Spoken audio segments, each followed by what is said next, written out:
हरे कृष्णा। शिल प्रपात की जय हो। तो आज है पार्श्व एकादशी। पार्श्व एकादशी महापर्व की जय हो। तो हम इसकी कथा का श्रवण करते हैं।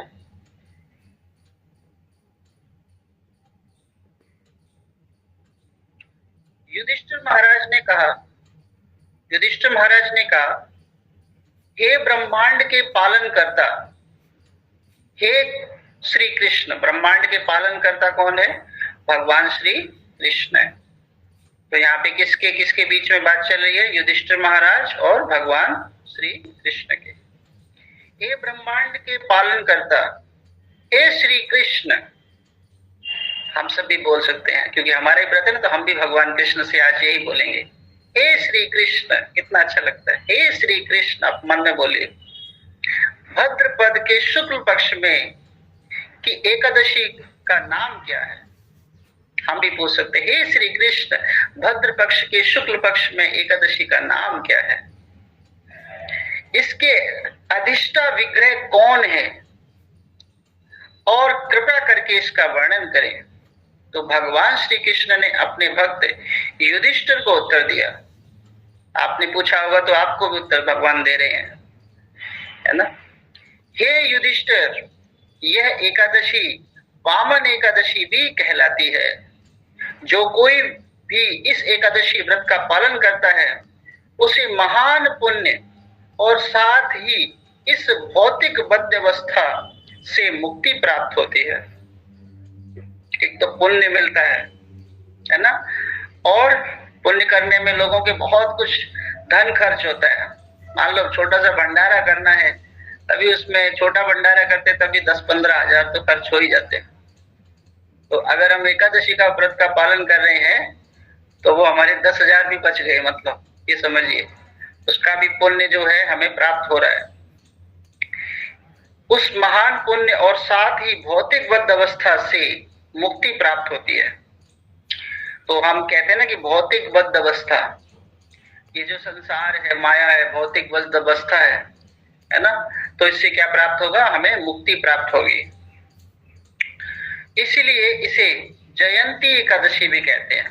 देखिए तीसरा नाम आ गया, पार्श्व एकादशी, वामन एकादशी और जयंती एकादशी। जयंती एकादशी क्यों कहा? क्योंकि ये जीवन देने वाली है, जीवन देने वाली है। तो क्या अभी हम मरे हुए हैं क्या? हाँ, अभी हम मरे हुए हैं, क्योंकि जब तक हम भगवान के पास नहीं जाएंगे तब तक हम मरे हुए हैं। अर्थात भगवान ने जब तक हमें अपने घर से निष्कासित कर दिया, अपने धाम से निकाल दिया, तब तक हम मरे हुए समान है। जैसे बच्चे को माँ बाप बोल देते ना, तू निकल जा घर से, तू तो मेरी नजरों में मर गया। उसी तरह हम समझिए कि हम भगवान के घर से निष्कासित हैं। तो हम क्या है? भगवान ने हमें वहां से निकाल के इस भव सागर में फेंक दिया है। तो हम इसीलिए क्या है कि इस एकादशी को रखने से क्या है, हम जीवित पर हो जाएंगे। जयंती एकादशी है, जीवन मिलता है इससे। इसकी महिमा के श्रवण मात्र से व्यक्ति पूर्व जन्मों के पापों से निवृत्त हो जाता है। ये देखिए बहुत बड़ा सौभाग्य है ना। आप सभी विक्रम योगी प्रभु जी को धन्यवाद दे सकते हैं कि प्रभु जी बोलते हैं कि एकादशी कथा होनी चाहिए, तो उनके माध्यम से फिर हो पा रही है। तो प्रभु जी का बहुत बहुत धन्यवाद कि हम सब का आप उद्धार कर रहे हैं। तो श्रवण मात्र से व्यक्ति पूर्व जन्मों के पापों से निवृत्त हो जाता है। यह व्रत इतना उत्तम है कि इसके पालन से अश्वमेध यज्ञ का फल प्राप्त होता है। बाप रे बाप, हम तो अश्वमेध यज्ञ कर भी नहीं सकते। एक घोड़ा खरीदने की औकात नहीं हमें, है ना।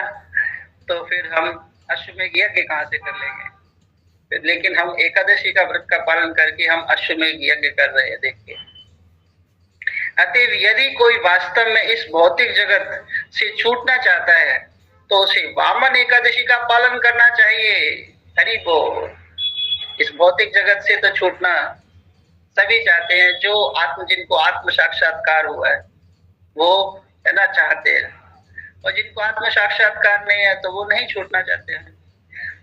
जिनको आत्म साक्षात्कार है वही शुद्ध एकादशी भी रख सकते हैं, क्योंकि एकादशी ऐसा नहीं है कि कोई रख नहीं रहा, रख तो बहुत रहे हैं, है ना, लेकिन उनको वो शुद्धि प्राप्त नहीं हो रही है। लेकिन आत्म साक्षात्कार जब हो जाता है तब अगर हम एकादशी का पालन करते हैं, सुनते हैं, तो फिर उसका फल वास्तव में भगवान का धाम। यहाँ पर क्या है कि इस भौतिक जगत से छुटकारा पाना है तो हमें वामन एकादशी का पालन करना चाहिए। इस पवित्र व्रत का पालन करने हेतु तो बहुत व्यक्ति को वामन देव की आराधना करनी चाहिए, जिनके नेत्र कमल के समान है। देखिए नेत्र क्या है, भगवान के नेत्र कमल के समान है। ऐसा करके वह ब्रह्मा विष्णु शिव सहित समस्त देवों की पूजा अर्चना कर लेता है और मृत्यु के समय निसंदेह भगवान हरि के धाम जाता है। और मृत्यु के समय वो कहाँ जाएगा, भगवान हरि के धाम जाएगा। तीनों लोकों में इससे उत्तम कोई व्रत नहीं है, क्योंकि इस दिन भगवान विष्णु करवट लेते हैं, इसलिए यह परिवर्तनीय एकादशी भी कही जाती है। तो अभी तक मैंने कई नाम बता दिए, है ना, पार्श्व एकादशी, वामन एकादशी, जयंती एकादशी,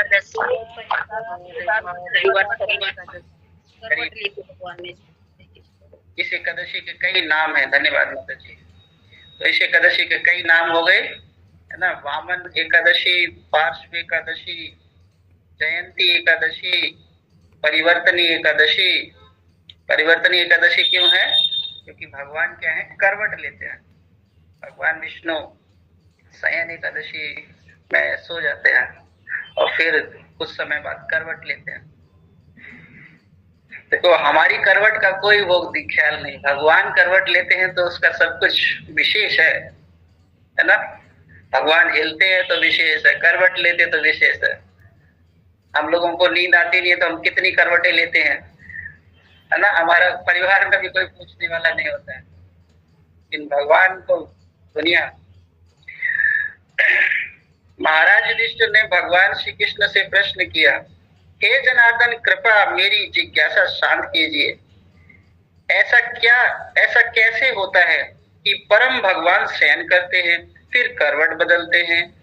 हे भगवान, जब आप शयन कर रहे होते हैं तो आप जीवों को क्या अन्य जीवों का क्या होता है? कृपया यह भी बताएं कि आपने असुर राज बलि को किस प्रकार बाध्य किया? चतुर्मास का पालन कैसे करना चाहिए? कृपया करके इस प्रश्नों का उत्तर दीजिए। ये प्रश्न हमारे लिए है। तो देखिए भगवान क्या कहते हैं। परम पुरुषोत्तम भगवान श्री कृष्ण ने उत्तर दिया, हे निपुश्रेष्ठ, मैं आपसे एक पूर्व घटना का वर्णन करूंगा, जिसके श्रवण मात्र से समस्त पापों का नाश होता है। जिसके सुनने से क्या होता है, सारे पापों का नाश होता है। त्रेता युग में बलि नाम एक राजा था। हालांकि उसका जन्म असुर परिवार में हुआ था, फिर भी वह मेरा भक्त था। उसने मेरी प्रशंसा से अनेक वैदिक श्रोतों का गान किया और कई यज्ञ किए। तो ये जो बलि महाराज हैं वो क्या है, वो एक असुर परिवार से थे, लेकिन कई यज्ञ किए थे उन्होंने। वह ब्राह्मणों का सम्मान करता था और एक बार बलि ने इंद्र को युद्ध में पराजित करके उसे समस्त स्वर्गिक साम्राज्य पर आधिपत्य जमा लिया। तदुपरांत इंद्र और देवतागण महान संतों के साथ मेरे पास गए और बलि की शिकायत करी। उन्होंने अपने आध्यात्मिक गुरु बृहस्पति के साथ जाकर अपनी आराधना करी। अतः मैं 52 अवतार के रूप में प्रकट होने के लिए सहमत हो गया। तो शॉर्ट में यही है कि जो हमारा बलि जो है उन्होंने क्या किया, इंद्र का जो राज्य था वो पूरा अपने कब्जे में कर लिया। और इंद्र का राज्य कब्जे में करने के बाद इंद्र को स्वर्ग से बाहर निकाल दिया। तो इंद्र भागा भागा कहाँ जा रहा है, भगवान के पास गया। लेकिन भगवान के पास अगर यूं ही चले जाएंगे तो भगवान की कृपा नहीं है। लेकिन इंद्र किसके साथ गया? अपने गुरु के साथ, बृहस्पति गुरु के साथ। तो जब कोई भक्त गुरु के माध्यम से भगवान के पास पहुंचना चाहता है तो भगवान उस पर कृपा करते हैं। तो यहाँ पर बृहस्पति गुरु के साथ गया। उसे पता था कि मैं अकेला जाऊंगा ना तो भगवान की शायद कृपा नहीं होगी, इसलिए शुद्ध भक्तों के से प्रार्थना करवानी चाहिए। तो जब गुरु होते हैं तो गुरु भक्तों के लिए प्रार्थना करते हैं, शिष्यों के लिए प्रार्थना करते हैं। तो यहाँ पर गुरु बृहस्पति ने क्या किया? आराधना करी। तो वामन भगवान को अवतार लेना पड़ा। बौने रूप में एक ब्राह्मण था, बौने रूप में भी एक ब्राह्मण बने। मैंने राजा बलि के समक्ष जाकर 3 पग भूमि भिक्षा में देने की याचना करी। तो भगवान कृष्ण जो है साक्षात प्रकट हुए वामन अवतार में, और राजा बलि के से क्या मांगा? 3 पग भूमि मांगी, क्योंकि वामन भगवान बौने कद के थे। तो बलि ने सोचा 3 पग इनके क्या है, छोटे छोटे कदम है। सोचा नहीं, बिना विचार के किया। तो बलि मेरी प्रार्थना पर बिना विचार किए भिक्षा देने के लिए सहमत हो गया। परंतु जैसे ही उसने मुझे भूमि देने के लिए संकल्प किया, मेरा विशाल दिव्य रूप में बढ़ने लगा। मैंने अपने एक पग में समस्त स्वर्गिक लोकों को नाप लिया, दूसरे पग में समस्त पृथ्वी लोक को नाप लिया। तब मैंने बलि महाराज से कहा, मुझे तीसरा पग रखने के लिए स्थान दीजिए। ऐसा सुनकर बलि महाराज विनम्रता पूर्वक नतमस्तक हो गए। उन्होंने अपना सिर मेरे समक्ष समर्पित कर दिया। तो तीसरा 2 पग में ही भगवान ने क्या किया? संपूर्ण ब्रह्मांड सब कुछ नाप लिया ना। अब तीसरा कदम कहाँ रखें? ऐसा सुनकर बलि महाराज विनम्रता पूर्वक नतमस्तक हो गए। देखिए असुर हैं और देखिए भाव समझ गए कि भाव साक्षात भगवान प्रकट हो गए। उन्होंने अपना सर मेरे समक्ष समर्पित कर दिया। हे युधिष्ठिर, मैंने बलि के सिर पर तीसरा पग रख दिया और उसे पाताल लोक भेज दिया। उसकी इस विनम्रता को देखते हुए मैंने उसे वर दिया कि मैं उसके महल में स्थायी रूप से वास करूंगा।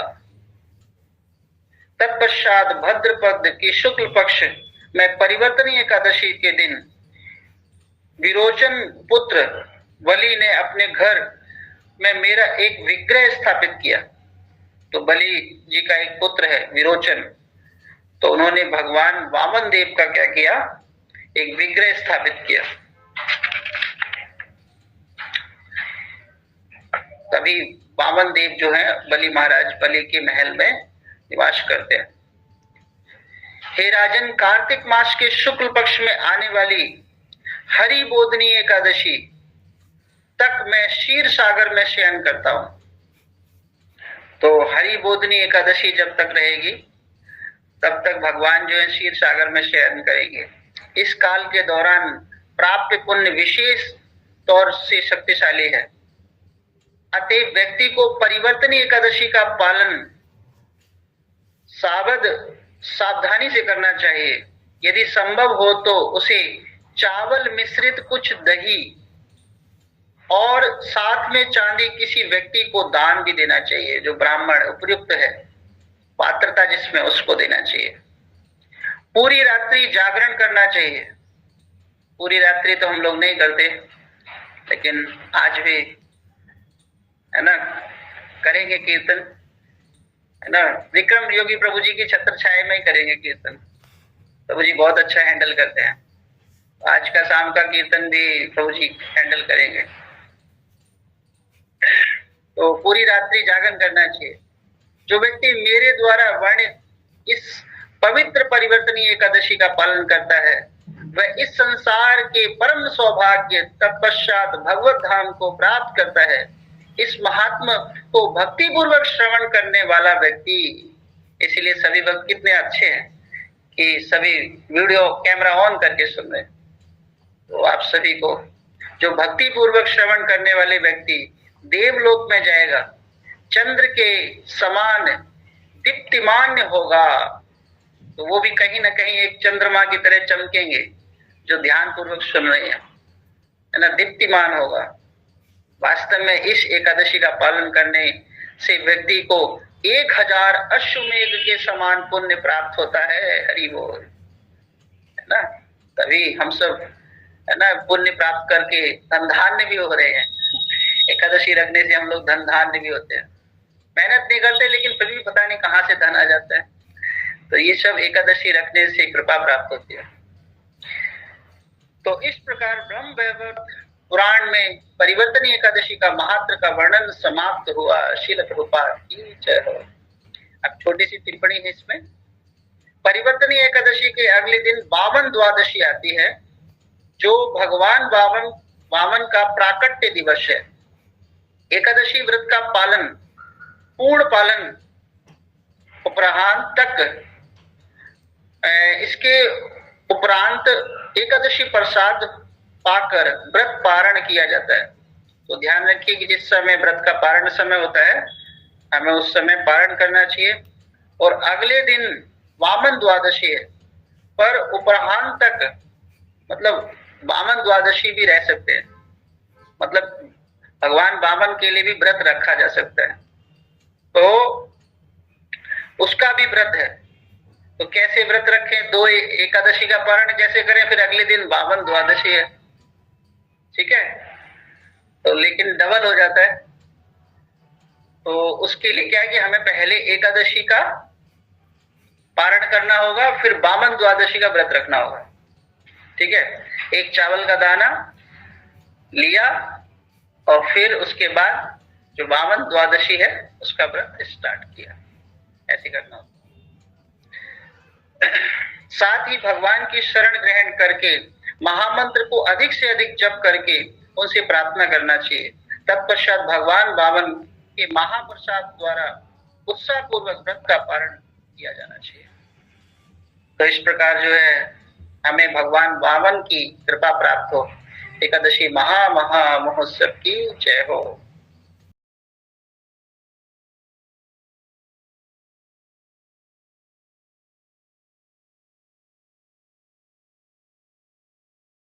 तो राधा रानी क्या कहती हैं, क्योंकि राधा अष्टमी आई, अभी भी हम समझ रहे हैं कि राधा रानी के भाव में थोड़ा रहने का ही वर्णन करेंगे।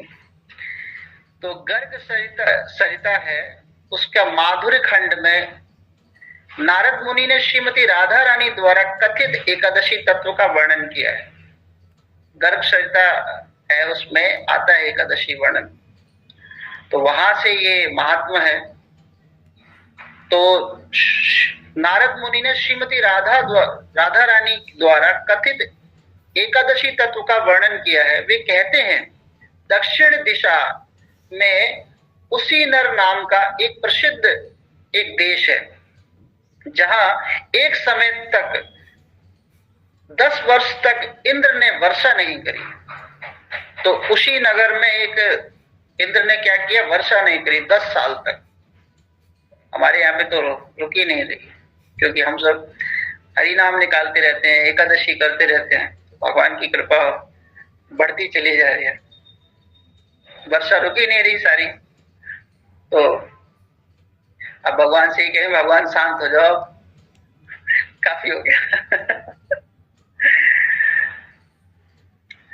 उस देश में जो गोधन से संपन्न गोप थे, वे अनावृष्टि से भय से व्याकुल हो।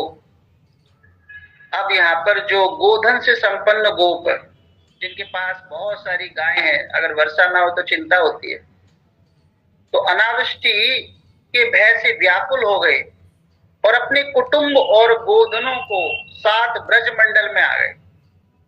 अब जब वर्षा नहीं होगी तो फसल नहीं होगी, खाने पीने के लिए कुछ होगा नहीं, तो वो सब कहाँ आ गए, अपने पशुओं, अपने गायों को लेकर, है ना, खुद अपने परिवार को लेकर ब्रजमंडल आ गए। नंदराज की सहायता से पवित्र वृंदावन में यमुना के सुंदर सौम्य तट में निवास किया। तो भगवान के पिता जो हैं, उन्होंने क्या किया, शरण दी, यमुना के पास में बैठे और वहां पर निवास किया। भगवान श्री राम के वर से यज्ञ सीता स्वरूप गोपिकाएं उन्हीं के घर से उत्पन्न हुई। उन सबके शरीर दिव्य थे और दिव्य यौवन से विषुभूत थे। एक दिन वे सुंदर श्री कृष्ण का दर्शन करके उन पर मोहित हो गईं और श्री कृष्ण की प्रसन्नता के लिए कोई व्रत पूछने के उद्देश्य से श्रीमती राधा रानी के पास गईं। अब कृष्ण को प्रसन्न करना है, तो कृष्ण को प्रसन्न करने के लिए हमें किसके पास जाना पड़ेगा? श्रीमती राधा रानी के पास। तो राधा रानी के पास गए कि एक फॉर्मूला बताओ कि कृष्ण कैसे प्रसन्न होते हैं। एक आता ना, राधे मेरी स्वामिनी, मैं राधे को दास, जन्म जन्म मोहि दीजिए श्री वृंदावन निवास। राधा तू बड़ी भागिनी, कौन तपस्या कीन्ही, तीनों लोक के नाथ हैं, सो तेरो आधीन। तो राधा रानी के मतलब तीनों लोक के नाथ हाथ में। तो फॉर्मूला तो उनके पास ही होगा ना कि कृष्ण को कैसे प्रसन्न किया जाए। इसलिए ये सब कहाँ गए? श्रीमती राधा रानी के पास गए कि कोई फॉर्मूला बताओ कृष्ण कैसे प्रसन्न होंगे। तो श्रीमती राधा रानी के पास गए। वृषभानु सुते दिव्य, हे राधा कंजोचन, श्री कृष्ण से प्रसादर्थ वद किंचन वतम शुभम। तब वश्यो नत सुंद देवी पर सुदगर्म, त्वं जगमोहिनी राधे सर्वशास्त्रार्थ पार जगह। ये गर्ग संहिता का श्लोक है। गोपिकाओं ने पूछा, दिव्य स्वरूप कमल लोचन वृषभानु नंदिनी, हे राधे, आप हमें श्री कृष्ण की प्रसन्नता के लिए कोई शुभ व्रत बताएं जो देवताओं के लिए भी अत्यंत दुर्लभ है। एकादशी जो है वो देवताओं के लिए भी बहुत दुर्लभ है, लेकिन हम सब पर कृपा है ना।